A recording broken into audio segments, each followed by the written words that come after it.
Government వచ్చిన తర్వాత insist చేస్తే అది బిఏఎఫ్ఆర్ లిస్ట్ లో ఉన్న కంపెనీని లిఫ్ట్ చేసి 12,000 కోట్ల రూపాయలు ఇన్ఫ్యూజ్ చేశారు. 12,000 కోట్ల రూపాయలు ఇన్ఫ్యూజ్ చేసి రాష్ట్ర ప్రభుత్వానికి ఏమైంది?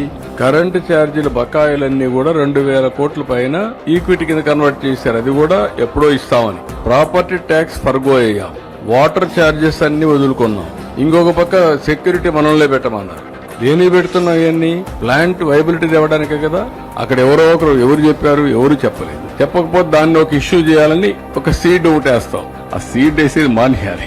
ఎవరైనా సరే మీ అందరూ అడుగుతున్న ఒకటే మాట, 12,000 కోట్లు పెట్టారా లేదా? బికాస్ ఆఫ్ గవర్నమెంట్ అవునా కాదా? అది డబ్బులు అవునా కాదా?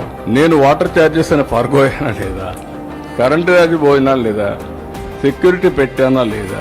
ప్రాపర్టీ ట్యాక్స్ వదులుకున్నావా లేదా? దేనికోసం వదులుకున్నాం? మన వాళ్ళ కోసమే కదా. అట్లా ఉండి ఎంచోపైన అదే మాట్లాడుతూ ఉంటే కూర్చొని ఎవరికైనా విసుగు వస్తుంది. కరెక్ట్ కాదు. గుర్తుపెట్టుకోండి అందరూ. ఎట్టి పరిస్థితులు చేయరు. నేను కూడా 3 నెలలకు ఒకసారి రిపోర్ట్ తెప్పించుకోండి.